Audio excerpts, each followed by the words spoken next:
A warm welcome to Her Excellency, the President of Mauritius.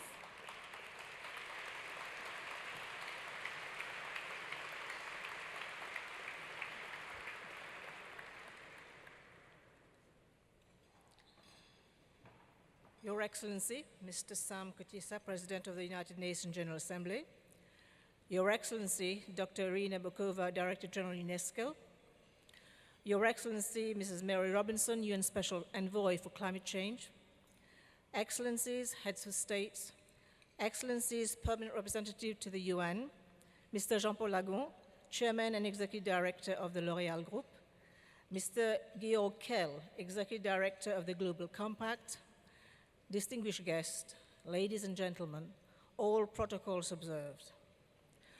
On behalf of the government and people of Mauritius, and in my own personal name, I would like to thank the L'Oréal Group and the UN Secretary General for the invitation they have extended to me to participate in this 15th anniversary of the UN Global Compact.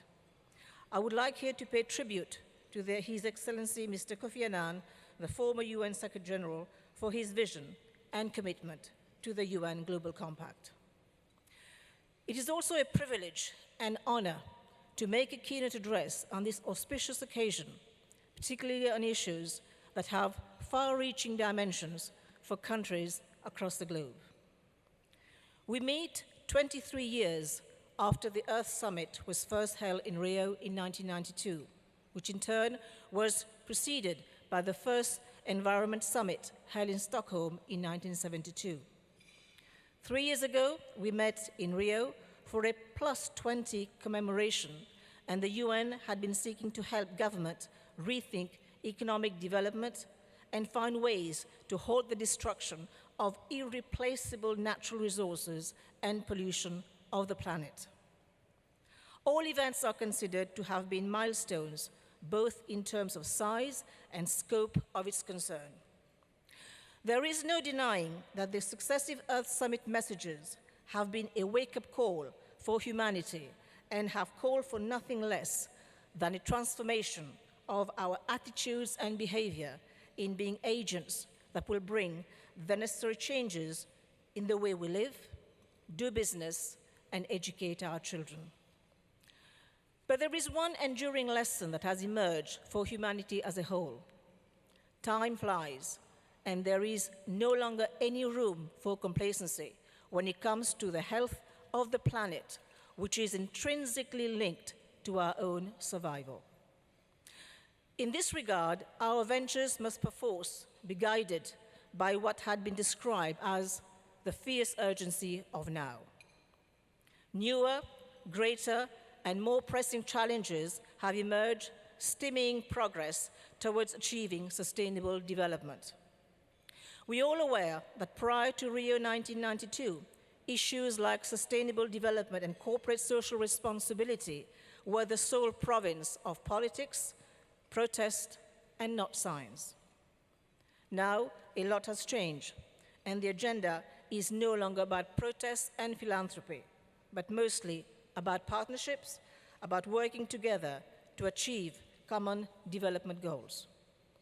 Today, social responsibility and environmental sustainability are core competencies of both the government and the corporate sector and are no longer considered to be fringe activities.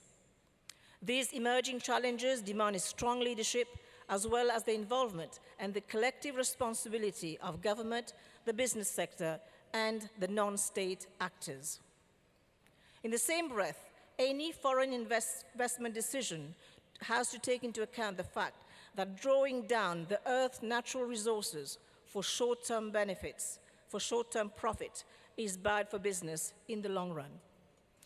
Excellencies, ladies and gentlemen, we have no doubt come a long way from the time of the godfather of free market economics, Milton Friedman, who had proclaimed that the only obligation which business had to society was to make a profit and pay its taxes.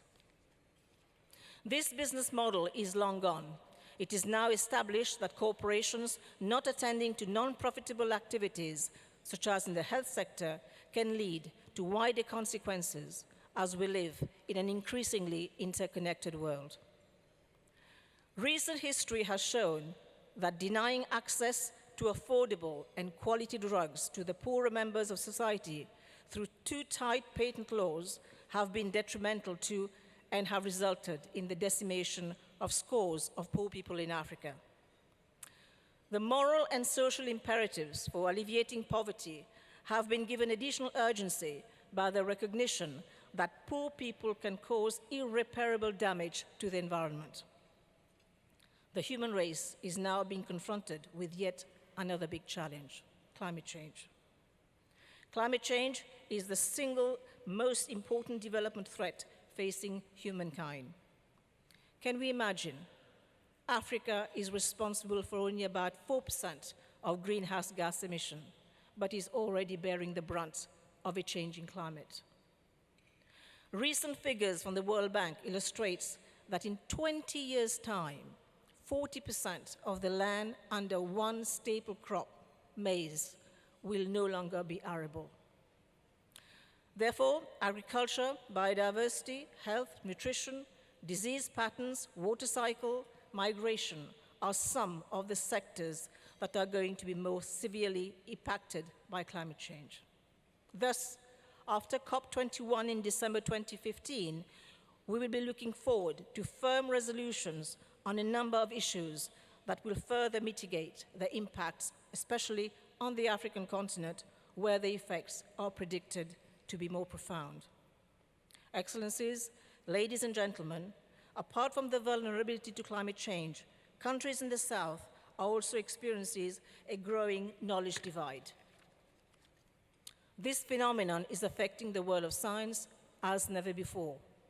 Similarly, traditional North-South knowledge flows are being supplemented as major new players are emerging. This multipolar world of science requires new ways of scientific collaboration, which can be greatly assisted by the power of social media and the ICT revolution. Change is dynamic. Slowly but surely, governments, NGOs, and societies at large are accepting that scientists, the global community, can, hand in hand, play a crucial role in the development agenda, and that scientists can and should be trusted.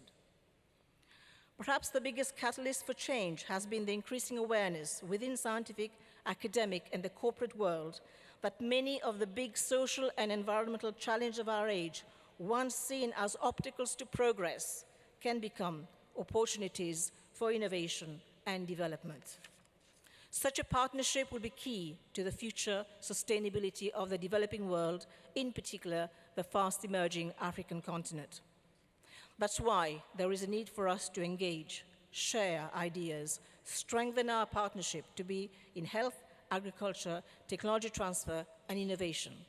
Science needs to increasingly find solutions that are economically viable, socially relevant, and environmentally benign. And for all these, political will and leadership is needed. We need to capitalize on the momentum gained in the global environmental and conservation movement, but recognize all actions are local. We need to emphasize the maintenance and the sustainable use of our natural capital, recognize the role of women and the local communities. We need to mobilize cutting-edge knowledge, technology, recognize the value of indigenous knowledge, cultural tradition, forge partnership anchored in the common good for the benefit of all. We need to become the voice of change. I thank you for your attention.